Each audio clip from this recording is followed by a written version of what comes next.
Уроженец деревни Катырша-Сарай Карасу-Базарского района Абджиль Гафаров недавно отметил свое 94-летие. Несмотря на возраст, он стремится быть активным и жизнерадостным, но за его улыбкой прячется печаль и тяжелые воспоминания о нелегком детстве, выпавшем на годы войны. Хабер келді, Германия, Совет үкіметінің сыңырыны бұзды. Демек, cenk başladı. Hani başladılar, akaylarını almağa, silah tutmağa yaragan kişilerini hepsini aldılar. Bayınkamat, çeyrek bayınkamat. Cenk'e aldılar, evet. 6 tane balaydık. 5-6 tane koyumuz var idi. Ben işlerini karaydım. Hani sabah otlatmaya ketesin, akşam özleri kaytıp geledi. Levseler geldi, Rumiler geldi, koylarını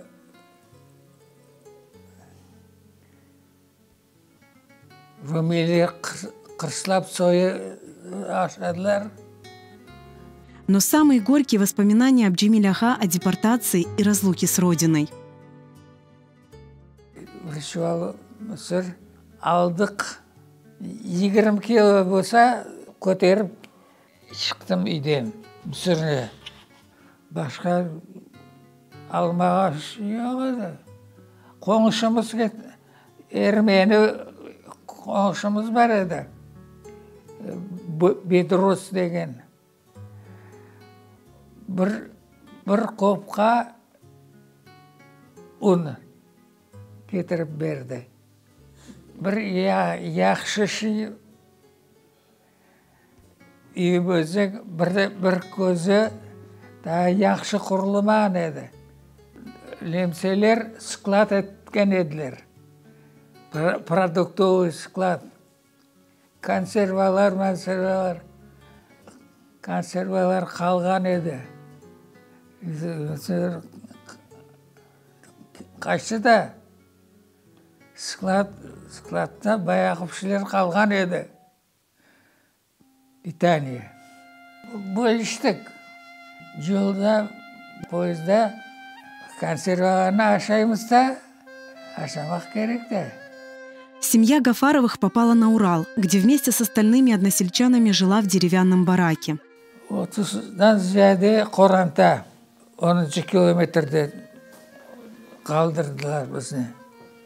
Boş baraklar. Baraklar türmeler bulgan. Cenk başlagaman o türmedeki kalklarını cenkке alıp ketkenlerde 300 gram ötmek gayrı başka şey yok idi. Su, tuz, 300 gram ötmek. Kışta 40 gradus karşı soğuk болады. Urba meselesi kıyın bu edi. Kene yaxşı yorganlarımız var edi. Pamuklu.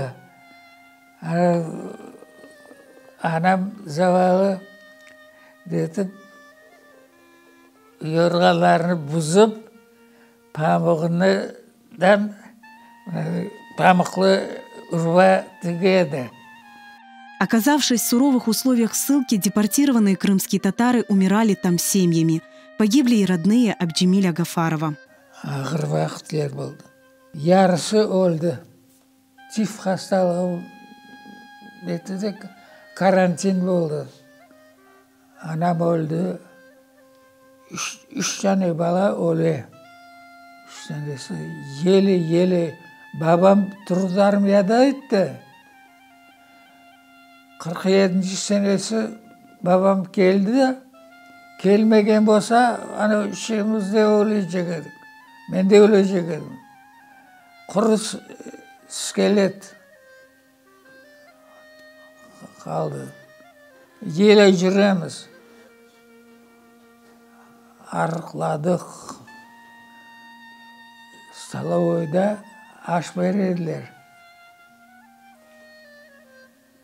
Қыштықан шорбасы.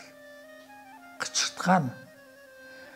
Алла баба ажығандыр да, яшаған жеріміз только қыштықан еді. Адам бойы қыштықан. Балтаман торайлар. Баба қазанарға қыштықанды шорбасы. Только тұз, су, башқа ши жоқ. Бабам келген соң біздерді детдомға берді. Көпчек кішіні шапқалады детдомға бермек үшін. Жанны құтармақ үшін детдомға берді. Анда ашамаға кішілер береділер де. День и ночь отец трудился на лесоповале, чтобы выжить и быть опорой для своих детей. Спустя лишь год он вновь смог воссоединиться с ними. Он отменили коммерческий хлеб и кумышқа шкаф. Халық тойды, отмекке тойды. Бізді бабам алды, қайтарып алды. Детдомдан бабаммен шалыштым. Тереклеріні жығалар. Бригада. Мен ярадым пытағын кесмеге. Несмотря на тяжелую работу и трудности, Абджиль Гафаров окончил на Урале 8 классов. Тяга к знаниям и желание учиться натолкнули его на непростой поступок. В 1953 году он бежал в Среднюю Азию, в город Шахризабск к тете. Комендатура режимі егер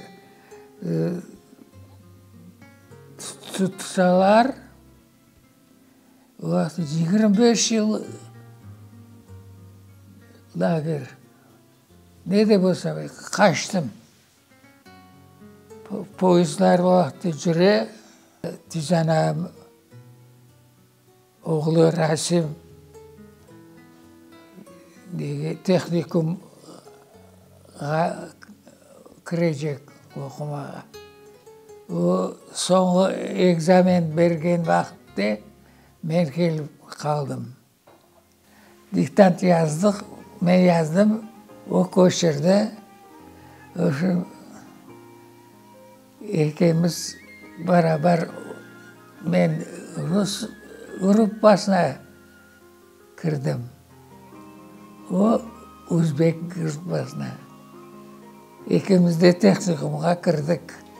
Абджиль Гафаров получил специальность зоотехника. Позже заочно поступил на историко-филологический факультет в педагогический институт в Бухаре.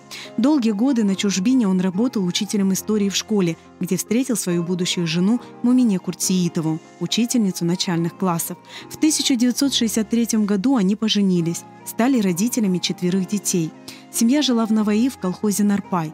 В 1988 году Абджиль Ага вместе с семьей решает вернуться на родину, по которой долго тосковал. Көйіміздің өзені, қырлары, орманлары бек бай еді. Чуал фындық жерлер қалық. Епсі көз өйінге келеді. Баз біргерлері көйімізге ұша еді. Орманларда фындық тереклері бар еді, Уралда. Ана оны көрсем, как Қырымға барғандай болады. Однако первые годы в Крыму выдались тяжелыми.